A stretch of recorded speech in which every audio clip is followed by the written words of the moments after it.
कलाम खुदा में से आज जो हम सीखेंगे ये सबत ही को जो है हम देख रहे हैं। आज इसकी जो है वो 5वीं जौन सी है वो किस्त है। सबत जौन से खुदाए कदूस का वो दिन है जिसे खुदा ने मुकद्दस करार दिया है, जिसकी पैरवी करने का हुक्म दिया गया है, जिसे कहा गया है कि याद करके सबत का दिन मनाना। क्यों मनाना है? ताकि तू अपने खुदा को जान सके। किस खुदा को जान सके? वो खुदा जो कि आसमान और ज़मीन का खालिक है। हमने जो है सीखा कि सबत जौन से वो तख्लीक कायनात के वक्त दिया गया है, ना कि कोई सीना पर। हम जौन से आज जो मौजू में देखेंगे सबत के अंदर, हम देखेंगे सबत की इलाही सच्चाई। इसको हम देखेंगे कि सबत किस तरीके से जौन से इब्रानियों तक पहुंचाया गया, क्योंकि अक्सर जौन से सबत को मानने से इनकारी ये कहकर किया जाता है कि ये सबत जौन से इब्रानी लोगों को दिया गया है और इसका गैर कौम के साथ किसी किस्म का कोई ताल्लुक नहीं है। तो आज जो हम जौन से जो कलाम खुदा के अंदर से देखेंगे, इसके अंदर हम जो है जो जानेंगे कि किस तरीके से जो है कलाम खुदा की इलाही सच्चाई जौन सी हमें बयान करती है। हम उस डिवाइन ट्रूथ को देखेंगे, उसकी हिस्ट्री के अंदर जाएंगे कि इब्रानियों के साथ सबत वाबस्ता किस तरीके से ठहरा।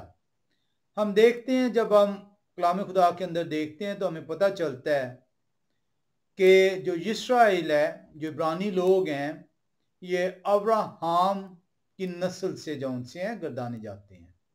अब्राहम इनके बाप कहलाए जाते हैं। हम देखते हैं कि जो इतराज करने वाले हैं वो बगैर तहकीक किए, बगैर कलाम खुदा को समझे, महज इस बात से इनकार कर देते हैं कि ये इब्रानी लोगों को दिया गया। हम जब देखते हैं इसके अंदर कलाम खुदा के अंदर कलाम खुदा की इलाही सच्चाई को जो है खोजते हैं, तो हमें उसको खोज के लिए हमें देखना पड़ेगा कि अब्राहम कौन है और अब्राहम को किस तरीके से जो है वो चुना गया है। जब आप तारीख के अंदर देखते हैं, कलाम खुदा में बयान करता है, तो खुदा जो उनसे हैं, जो कदीम लोग थे, अब्राहम और अब्राहम से पहले आदम और आदम की औलाद मोशे तक जो है आप देखते हैं कि कलाम खुदा हमें ये बयान करता है कि खुदा की ख़ास मेहरबानी उन लोगों के ऊपर थी और खुदा ने उन्हें आज के दौर के मुताबिक अगर आप देखें तो कम से कम जो है 12 गुना ज़्यादा उनको उम्रें अता फरमाई। आज अगर आप देखें तो 70-80 बरस या 100 बरस है, और उस वक्त जो उनसे है वो तकरीबन 900 और 965 बरस तक जो है 800 बरस तक जो है उन्हें उम्रें अता फरमाई गई। कलाम खुदा जो उनसे हमें ये बयान करता है कि आदम जो उनसे हैं वो बागे अदन से निकाले जाने के बावजूद खुदा ने उन्हें जो उनसे एक लंबी उम्र अता फरमाई और आदम 900 बरस से जायद की उम्र जो है उन्होंने पाई। तकरीबन 1000 बरस तक बागे अदन से निकलने के बावजूद जो है वो लोगों के दरमियान मौजूद रहे। लोगों को खुदा की जो सच्चाई थी, जो खुदा की बातें थी, आदम के जरिए से उस नस्ल तक जो है पहुंचती रही।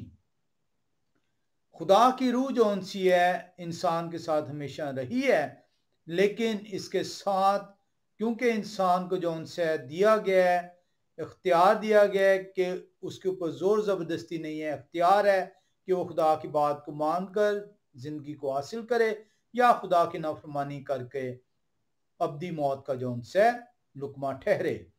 तो खुदा की रूह जो उनसी है वो इंसान को हमेशा गाइड करती रही है, हमेशा जो उनसी बयान करती रही है, बताती रही है। लेकिन इंसान जो उनसे शैतान की गिरफ्त में होने की वजह से खुदा की रूह को मलूल करता रहा और जो उनसे खुदा की रूह उससे रंजीदा ठहरती रही है। हम देखते हैं जब बदी नहायत बढ़ जाती है तो खुदा जो उनसे इंसान से अब किनारा करने को तैयार हैं। हम पैदाइश की किताब में चलेंगे 6 बाब और उसकी 5वीं आयत में। ये हम इसलिए ये सारी चीज देख रहे हैं क्योंकि हम उस खोज तक पहुंचना चाहते हैं कि सबत इब्रानी लोगों के साथ वाबस्ता किस तरीके से हुआ है, क्यों जो उनसे खुदा ने इब्रानी लोगों को ही चुना और इब्रानी लोगों के जरिए से जो उनसे खुदा का कलाम आज हम तक पहुंचा है। हम जो उनसे पैदाइश की किताब 6 बाब की 5वीं आयत में देखें तो वहां पे कलाम खुदा बयान करता है, और यहोवा ने देखा कि जमीन पर इंसान की बदी बहुत बढ़ गई और उनके दिल और उसके दिल के तसव्वुर और ख्याल सदा बुरे ही होते हैं। कलाम खुदा हमें बयान करता है कि बदी नहायत बढ़ चुकी हुई है और खुदा जो उनसे रूए ज़मीन पर नज़र दौड़ाते हैं, बदी ही बदी है। इंसान के ख्यालात हमेशा से बुरे हैं, खुदा से जो उनसे दूर है, हलाकत के जो उनसे वो नज़दीक है। खुदा जब नज़र दौड़ाते हैं तो उन्हें पूरे जो उनसे कुरे ज़मीन के ऊपर एक ख़ानदान जो उनसे है वो नज़र आता है, और वो ख़ानदान जो है हज़रत नूह का ख़ानदान है। एक वाहिद फैमिली जो 8 जानों पर मुश्तमिल है, सिर्फ वो वाहिद फैमिली है, वो वाहिद जो उनसे है कुंबा है जो कि खुदा की हुजूरी में ठहरा हुआ है। बाकी तमाम बनी नो इंसान जो उनसे है बदी से मगलूब ठहरा है, और खुदा अब बनी नो इंसान को हस्ती से मिटाने को है। तूफान नूह भेजा जाता है और इस तरीके से उस बदी को जो इंसान के जरिए से उस जमीन पर फैलती है उसका खात्मा किया जाता है। उम्मीद तो ये थी कि क्योंकि ये एक फैमिली थी, 8 जानों पे मुश्तमिल थी, खुदा की कलाम को जो है संजीदगी से लेती थी, खुदा के कलाम की पैरवी करती थी, और इन 8 जानों से आगे जो नस्लें जो उनसी हैं जो बननी हैं, जो वजूद में आनी है, वो खुदा की जो है चुनी हुई कौमें ठहरेंगी और खुदा की तमजीद करने वाली ठहरेंगी। लेकिन इन 8 जानों ने भी कुछ ही अरसे के अंदर जो उनसे है खुदा से बगावत करनी शुरू कर दी, और एक मरतबा फिर जो उनसे है खुदा को जो है वो चैलेंज करना शुरू कर दिया।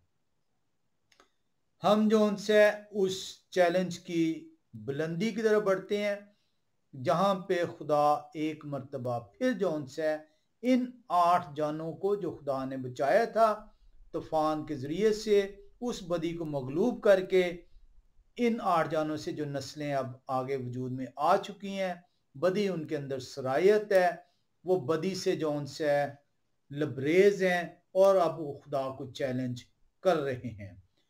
वो जो बड़ा चैलेंज जो इन 8 जानों नूह की नस्ल ने खुदा के सामने रखा उसको हम देखते हैं। हम चलेंगे सबसे पहले पैदाइश की किताब 10वें बाब में, और हम जो है 10वें बाब की 32वीं आयत को देखेंगे। जब आप पैदाइश 10वें बाब की 32वीं आयत को देखते हैं तो वहां पे लिखा हुआ है, नूह के बेटों शेम, हाम और याफत की औलाद ये हैं, तूफान के बाद उनके यहाँ बेटे पैदा हुए। तो ये जो सा आप देख रहे हैं वो जो आदम से नूह तक की नस्ल थी, बदी से मगलूब ठहरी, तमाम रुए ज़मीन पर बदी थी। हिदायत 6 बाब की 5वीं आयत में आप देखते हैं खुदा ने बदी को जो है दूर किया, नूह और उसके साथ जो उसकी फैमिली थी जो 8 जानों पर मुश्तमिल थी उन्हें बचाया, और उन्हीं से आगे जो उनसी है ज़मीन पे, क्योंकि उन्हें बरकत दी गई थी फलो और फूलो और ज़मीन को मामूर करो, तो वो वहाँ से जो उनसे अब तमाम जो है जो औलाद है वो नूह ही की आगे औलाद है। हम जो उनसे 11वें बाब में चलेंगे पैदाइश की, और उसकी पहली 9 आयात का मुताला करेंगे। आपने देख लिया है कि ये औलाद नूह की है। अब आप अगर पहली 9 आयात को देखते हैं पैदाइश की किताब 11वें बाब की, तो वहां से आपको उस ग्रेट चैलेंज का जो उनसे पता चलता है, उस बड़े चैलेंज का जो ये नस्ल ले इंसानी जो बची थी वो खुदा को कर रही हैं। लिखा है और तमाम जमीन पर एक ही जुबान और एक ही बोली थी। अगर आप देखें तो खुदा जो उनसे उन्होंने इंसान को सिर्फ एक जुबान दी है और उसी जुबान में खुदा ने कलाम किया है। अब बहुत सारे लोग इस गलत फहमी का शिकार हो जाते हैं और वो अक्सर ये सवाल करते हैं कि खुदा ने जो उनसे आदम से किस जुबान में बात की, खुदा ने मोशे से किस जुबान में बात की, खुदा ने जो उनसे अब्राहम से किस जुबान में बात की। तो कलाम खुदा को अगर आप पढ़ेंगे तो कलाम खुदा आपको बड़ा वाज़े बयान कर रहा है कि पैदाइश की किताब 11वें बाब की पहली आयत बयान कर रही है कि तमाम रुए जमीन पर, और ये रुए जमीन नवाह की नस्ल के बाद तक की है, बाबल के बुर्ज तक की है बात। एक ही जुबान थी, जुबान जौन सी है वो खुदा ने कोई और नहीं इस्तेमाल की। एक ही जुबान में वो बात कर रहे थे आदम से भी, और एक ही जुबान में वो बात कर रहे थे नवाह से भी, और एक ही जुबान में उन्होंने हम कलाम हुए, और एक ही जुबान इसकी गवाही भी जौन सी है जब मसाया जो है जो आसमान पर चले गए हैं दुख उठा के, तो वो पालूस से भी उसी जुबान में बात करते हैं। इसीलिए इब्रानी जुबान को पाक जुबान कहा जाता है। तो ये बड़ा आसान है अगर हम कलाम खुदा की तरफ संजीदगी से बढ़ें, तब आपको पता चलेगा कि खुदा ने क्यों जो है इब्रानी जुबान में जो उनसे नाम दी है, क्यों खुदा ने अपना नाम इब्रानी जुबान में दिया, और क्यों उस बेटे का जो मुजस्सम हुए हैं उनका नाम इब्रानी जुबान में दिया। तो ये पैदाइश की किताब 11वें बाब की पहली आयत आपको इसका जवाब देती है। और तमाम जमीन पर एक ही जुबान और एक ही बोली थी। और ऐसा हुआ कि मशरिक की तरफ सफर करते करते उनको मुल्क शिनार में एक मैदान मिला और वो वहां बस गए। ये कौन लोग हैं? ये नूह और उनके बेटे हैं जो उनके आगे औलाद चल रही है। और उन्होंने आपस में कहा आओ हम ईंटें बनाएं और उनको आग में खूब पकाएं। सो उन्होंने पत्थर की जगह ईंट से और चूने की जगह गारे से काम लिया। फिर वो कहने लगे कि आओ हम अपने वास्ते एक शहर और एक बुर्ज जिसकी चोटी आसमान तक पहुंचे बनाएं और यहां अपना नाम करें। ऐसा ना हो कि हम तमाम रुए जमीन पर प्रागंदा हो जाएं। नाम वो अपना करना चाहते हैं, आसमान तक चोटी बनाना चाहते हैं और खुदा से जो है रूबरू बात करना चाहते हैं। वो ये चाहते हैं कि खुदा को चैलेंज करें कि खुदा अब आप हमें प्रागंदा नहीं कर सकते। और यहोवा इस शहर और बुर्ज को जिसे बनी आदम बनाने लगे देखने को उतरे। और यहोवा ने कहा देखो ये लोग सब एक हैं और उन सबों की एक ही जुबान है। उन सबों की एक ही जुबान है। 11वें बाब पैदाइश की पहली आयत और 11वें बाब की जो सी है छठी आयत भी आपको यही बयान कर रही है। यहोवा खुदाए कुदूस ने एक ही जुबान इस्तेमाल की है थ्रू आउट, और वो इब्रानी जुबान है। इसलिए वो अपना नाम इब्रानी जुबान में बताते हैं। उस बच्चे का नाम जो रूह कुद्दस से पैदा होने को है, उस बच्चे का नाम भी फरिश्ते के जरिए से इब्रानी जुबान में देते हैं। तो बड़ा आसान है। मसाया जो आसमान पर चले गए हैं, पालूस रसूल जब वो सताने के लिए जा रहे हैं तो आसमान से जो उनसे इब्रानी जुबान में हम कलाम हुआ जाता है। तो आप ये नहीं कह सकते जी खुदा ने मुख्तलिफ लोगों से मुख्तलिफ जुबान में बात की है, ऐसा नहीं है। हरगिज़ भी कलाम खुदा ऐसा बयान नहीं करता। लिखा हुआ है और यहोवा ने कहा देखो ये लोग सब एक हैं और उन सबों की एक ही जुबान है। वो जो ये करने लगे हैं तो अब कुछ भी जिसका वो इरादा करें उनसे बाकी ना छूटेगा। सो आओ हम वहां जाकर उनकी जुबान में इख्तलाफ डालें ताकि वे एक दूसरे की बात समझ ना सकें। बस यहोवा ने उनको वहां से तमाम रुए जमीन पर पाबंदा किया। सो वो उस शहर के बनाने से बाज आए, इसलिए उसका नाम बाबल हुआ क्योंकि यहोवा ने वहां सारी जमीन की जुबान में इख्तलाफ डाला और वहां से यहोवा ने उनको तमाम रुए जमीन पर पाबंदा किया। तो अब यहाँ पे जो हम खोज लगा रहे हैं कि ये जो सबद जो इब्रानी लोगों से जो पैवस्त कर दिया जाता है, उनसे वाबस्ता कर दिया जाता है, ये किस तरीके से सबद जो उनसे इब्रानी लोगों तक पहुंचा है। तो अभी तक हम देख रहे हैं आदम से हमने जो उनसे देखा नवाक तक, और नवाक से हम अब बाबल के बुर्ज पे आए हैं, और बाबल के बुर्ज में हम देख रहे हैं कि उस वक्त तक जो उनसे एक ही जुबान थी, अहले जुबान की, इंसान की, और खुदा इंसान से जो हम कलाम होते थे वो एक ही जुबान में बात करते थे, और इब्रानी जुबान थी। अब जो उनसे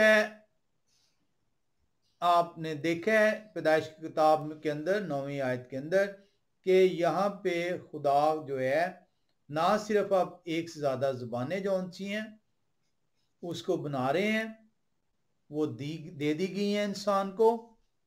जुबानों में इख्तलाफ का मतलब है मुख्तलिफ जुबानें, और इंसान जो आज आप मुख्तलिफ जगहों पे देखते हैं, मुख्तलिफ इलाके, सरहदें, मुल्क जो आपको नजर आते हैं, ये उस वक्त खुदा ने इसका इंतजाम किया।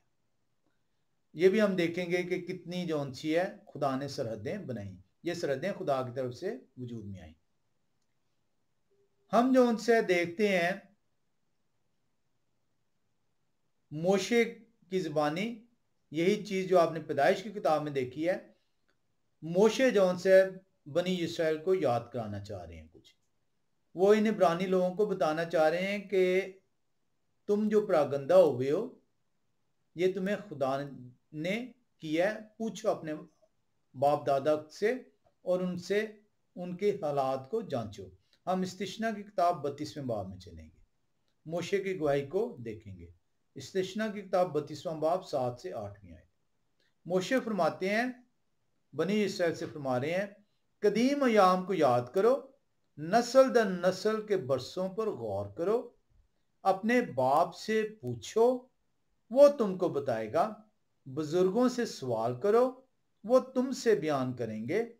जब हक ताला ने कौमों को मिरास बांटी और बनी आदम को जुदा जुदा किया तो उन्होंने कौमों की सरहदें बनी इस्राएल के शुमार के मुताबिक ठहराई।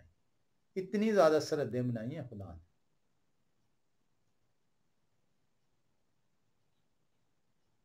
क्या लिखा हुआ है?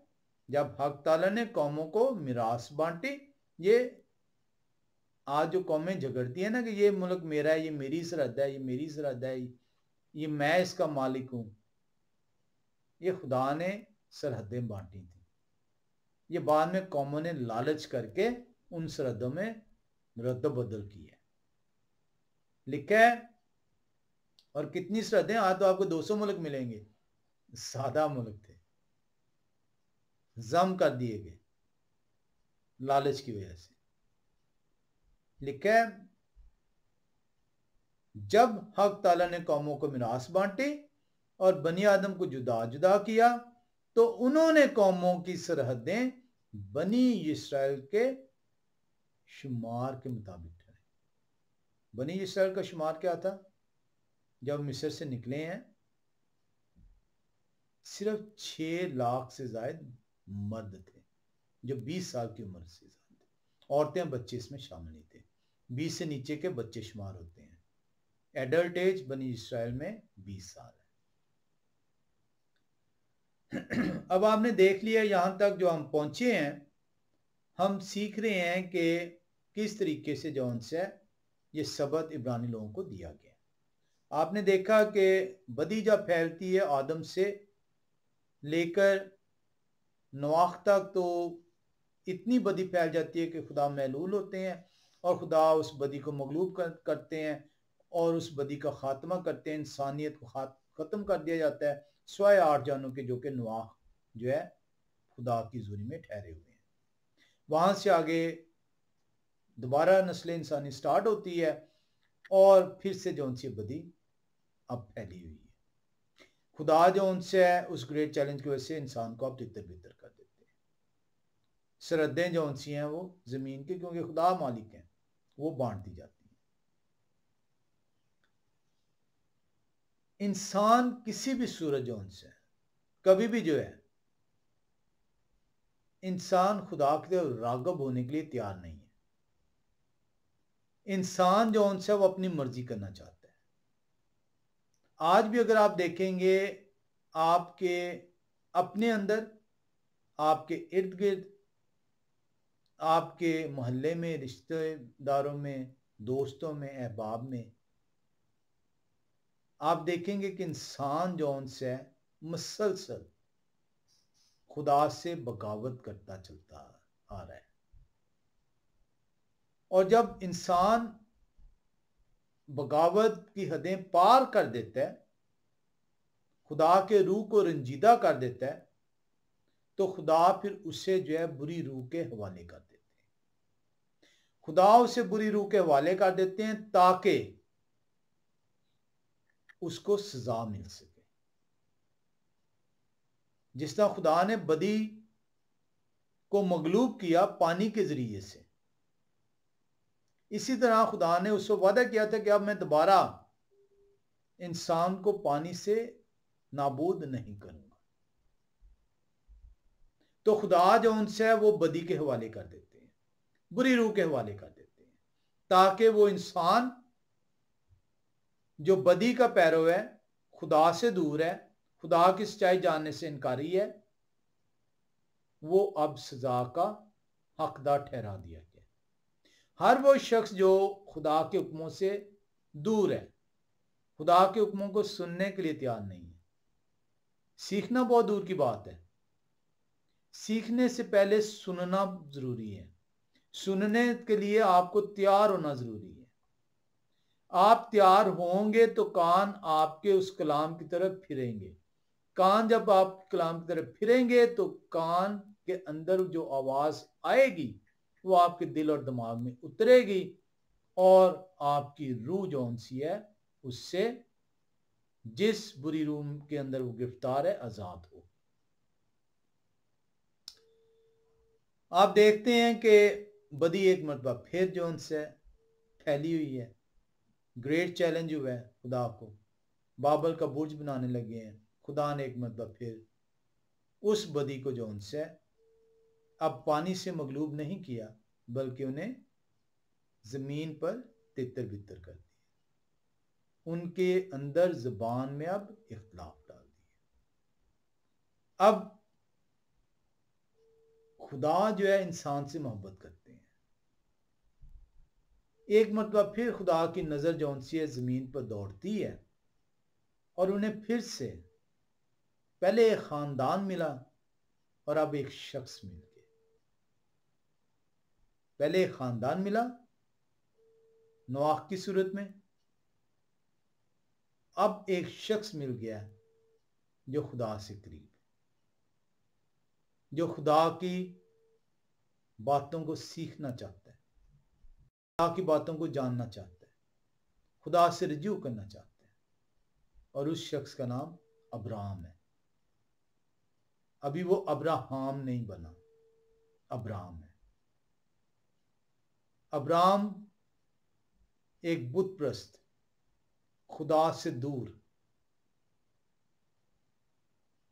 कुंबे का फर्द है,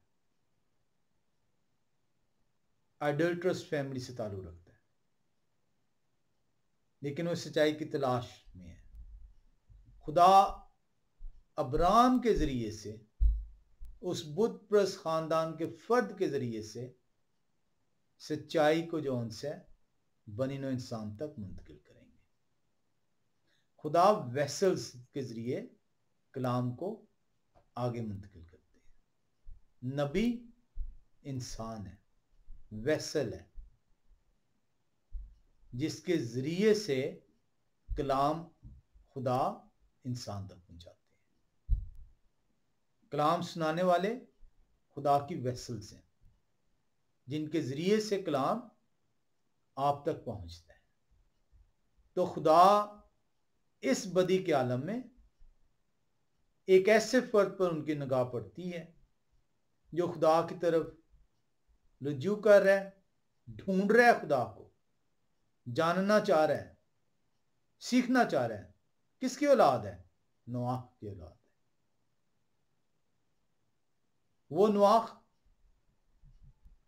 जिसको जब बदी मगलूब की गई पानी से तो 8 जानें बचाई गई, उसकी औलाद है। लेकिन गुमराही के अंदर है। अब खुदा उस अब्राहम के जरिए से सच्चाई को दुनिया तक लेकर आएंगे। आए हम पैदाइश 12वें बाब की पहली 3 आयत में। जब आप पैदाइश की किताब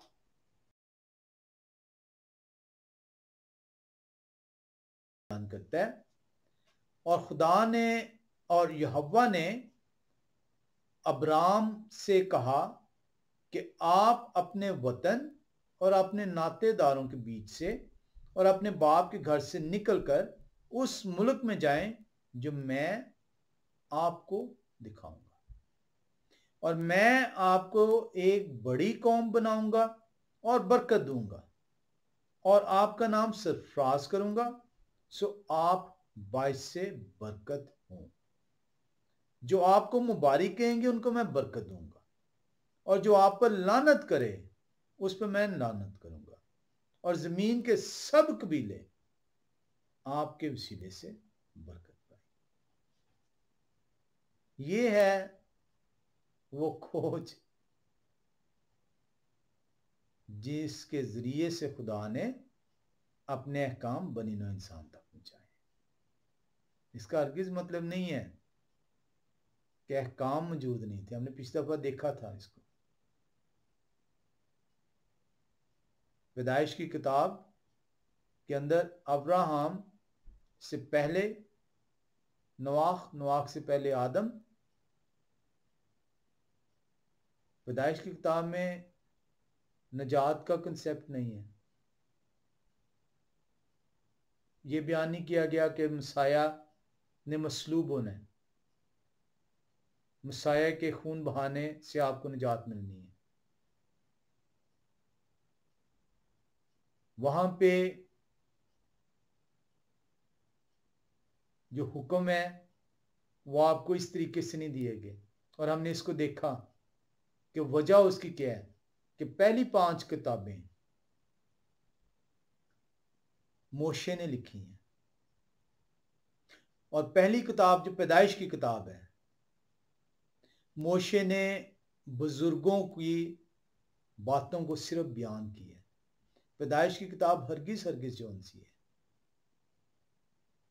वो इस बात का यादा नहीं करती कि बुजुर्गों ने जिंदगी गुजारनी कैसे थी, बल्कि मोशे ने उनकी जिंदगी उन्होंने गुजारी कैसे है उन वाकयात को तहरीर की।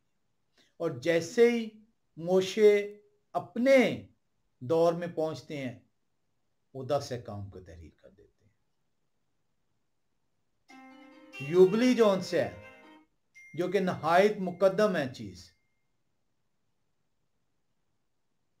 यूबली किसी भी जगह पे कलाम खुदा के अंदर, सिर्फ पैदाइश की किताब नहीं, कलाम खुदा के अंदर उसको मनाने का जिक्र नहीं। हुक्म दिया हुआ है, लेकिन हरगिज ये नहीं है कि हुक्म दे दिया गया और उसकी तामील ना हुई हो, सबत दे दिया गया और उसकी तामील ना हुई हो। कलाम खुदा भरा हुआ है कि सबत की तामील की गई। हम यहां पे देख रहे हैं कि अब्राहम को अब चुना गया। अभी उनका नाम अब्राहम है। जब रूए जमीन पर बदी बदी थी, खुदा को एक खानदान मिल गया। खुदा ने उस खानदान के जरिए से नस्ल इंसानी को कायम रखा। एक मरतबा फिर इंसान बदी से मगलूब होता है, खुदा को चैलेंज करता है। खुदा इंसान को तितर बितर कर देते हैं, जुबान में इख्तलाफ डाल देते हैं। अब खुदा को एक शख्स मिल जाते हैं और उस शख्स के जरिए से खुदा अब अपने कलाम को पेश कर रहे हैं। आए हम पैदाइश की किताब 18वें बाब में चलें। पैदाइश की किताब 18वां बाब, और हम जिस आयत को देखेंगे वो 19वीं आयत है। कलाम खुदा बयान करता है क्योंकि मैं जानता हूं कि वो अपने बेटों और घराने को जो उनके पीछे रह जाएंगे वसीयत करेंगे कि वो यहोवा की राह में कायम रहकर अदल और इंसाफ करें, ताकि जो कुछ यहोवा ने अब्राहम के हक में फरमाया है उसे पूरा करें।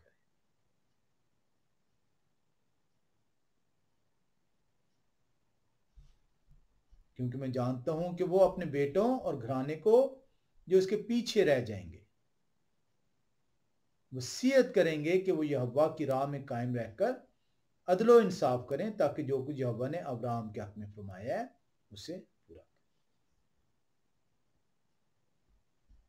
कलाम खुदा हमें बयान कर रहे हैं कि अब्राहम को जब खुदा चुन लेते हैं तो अब्राहम खुदा के हुक्मों का जरिया बनते हैं, वो एक वेसल बन जाते हैं जिनके जरिए से खुदा के फरमान, खुदा का आइन, खुदा का हुक्म पेश होता है बनी नौ इंसान की तरबियत के लिए। खुदा ने अब्राहम को क्यों चुना?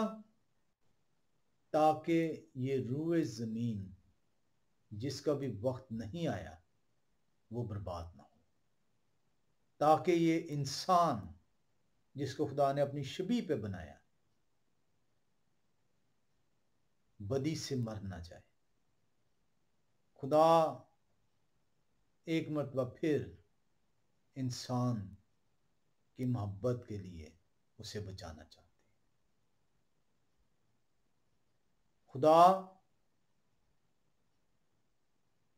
अब की बार अपने वादे के मुताबिक इंसान को बदी की वजह से तय तेग नहीं कर रहे। कर क्या रहे हैं? इस दफा उन्होंने मुख्तलिफ क्या किया है? उन्होंने कौम ही अलहदा कर दी है।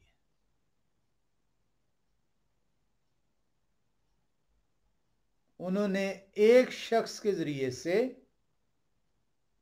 एक कौम का वजूद ठहरा दिया। ये है इब्रानी लोग। नवाह के वक्त 8 जानें खुदा ने अलहदा की और बाकी तमाम इंसानों को तय तेग कर दिया। वजह उसकी क्या थी?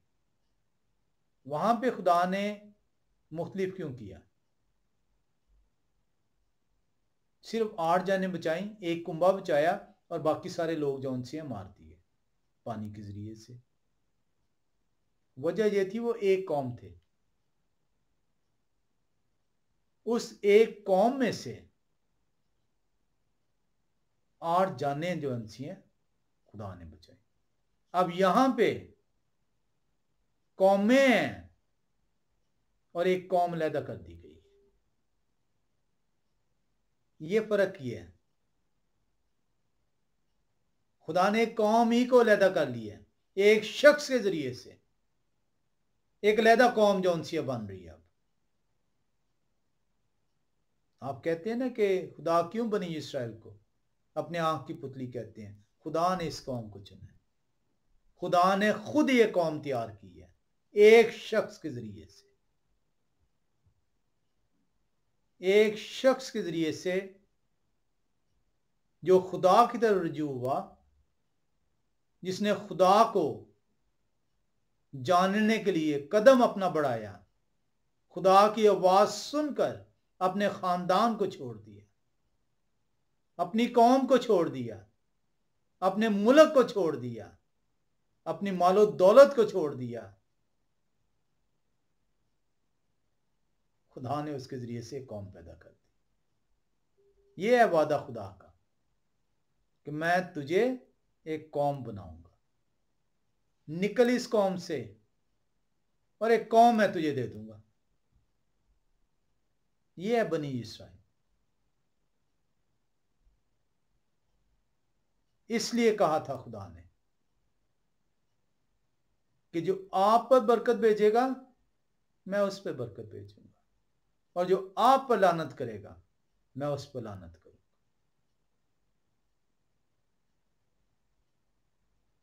मैं और आप मुबारक हैं जो इस कौम के अंदर पैवस्त किए गए हैं। अब्राहम की हम औलाद नहीं हैं, इस कौम से ताल्लुक नहीं रखते, सिर्फ मसाया की कुर्बानी की वजह से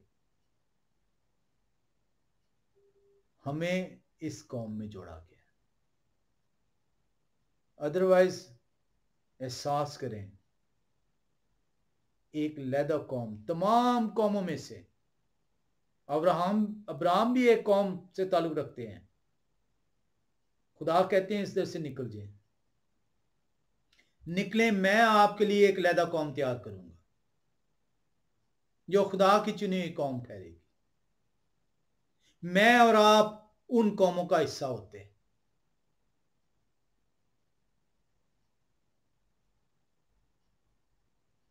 जो अदालत के दिन आग के ईंधन में डाली जाती। मैं और आप हरगिज भी किसी भी तौर पर अब्राहम की औलाद, अब्राहम की कौम ना ठहरते अगर मैं और आप मसाया की कुर्बानी को कबूल ना करते।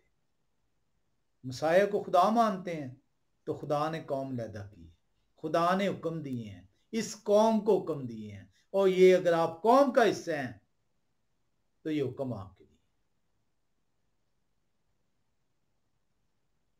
ये हम जो है खोज कर रहे हैं कि सबत इब्रानियों के साथ वाबस्ता कैसे हो रहा है। आए पैदाइश की किताब 17वें बाब में चले। पैदाइश की किताब 17वें बाब और उसकी हम 9 से 14वीं आयत पढ़ेंगे। कलाम खुदा बयान करता है, इस कौम को खुदा चुन रहे, बगैर सोचे समझे बातें कर दी जाती हैं। ये बनी इस्राएल का सबत, वो क्यों अपने आप को इस कौम से अलग कर रहे हैं? ये है वो कौम जिसको खुदा ने चुन लिया है,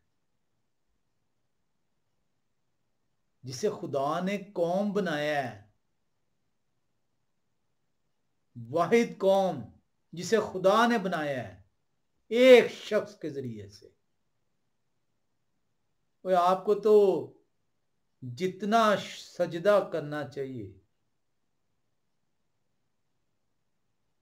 कि आप इस कौम का फर्द ठहरे हैं। आप कहते हैं हुक्म नहीं है हमारे लिए।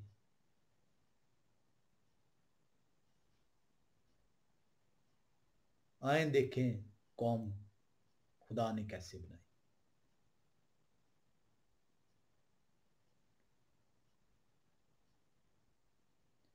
पैदाइश की किताब 17वां बाब 9 से 14। फिर खुदा ने अब्राहम से कहा कि आप मेरे अहद को मानना और आपके बाद आपकी नस्ल पुश्त दर पुश्त से माने, और मेरा अहद जो मेरे और आपके दरमियान और आपके बाद आपकी नस्ल के दरमियान है और जिसे आप मानोगे सो ये है कि तुम में से हर एक फर्जंदे नरीना का खतना किया जाए। तुम अपने बदन की खलड़ी का खतना किया करना, और ये उस अहद का निशान होगा जो मेरे और तुम्हारे दरमियान है। तुम्हारे हाँ पुश्त दर पुश्त हर लड़के का खतना जब वो 8 रोज का हो जाए का हो किया जाए, खा वो घर में पैदा हो, खा उसे किसी परदेसी से खरीदा हो, जो आपकी नस्ल से नहीं। लाजिम है कि तेरे खानाजाद और तेरे जर खरीद का खतना किया जाए, और मेरा अहद तुम्हारे जिस्म में अब्दी अहद होगा। और वो फर्जंद नरीना जिसका खतना ना हुआ हो अपने लोगों में से काट डाला जाए, क्योंकि उसने मेरा अहद तोड़ा। खुदा ने कौम ही पैदा कर दी और निशान रख दिया खतने का। अंदाजा करें, आप कहते हैं बनी इस्राइल को ये हुक्म दिए गए हैं। बनी इस्राइल के ज़रिए से आप तक पैगाम पहुंचाया जा रहा है कि आ मेरे बेटे इस कौम में दाखिल हो जा।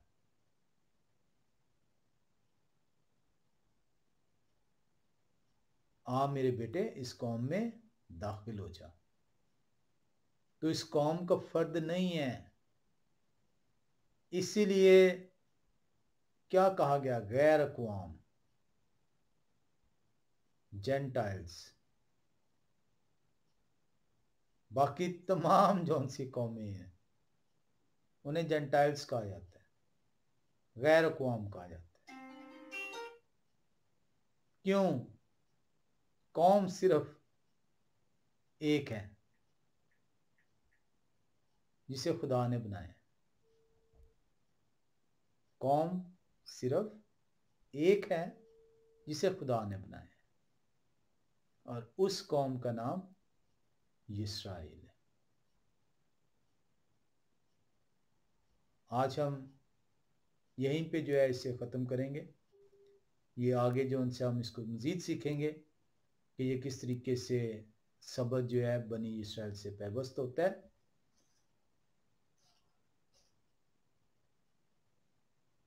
इस कौम से जिसे खुदा ने कौम कहा है जुदा ना हो, सिर्फ इस वजह से कि खुदा के हुक्म मानने पड़ जाएंगे। खुदा अपनी कौम की रहनुमाई के लिए खुदा ने अपनी कौम को हुक्म दिए हैं, आए खुदा की कौम का हिस्सा ठहरें उस कुर्बानी के वसीले से जो खुदा ने अपने बेटे के जरिए दी है। आप सबको सबद मुबारक हो। आमीन।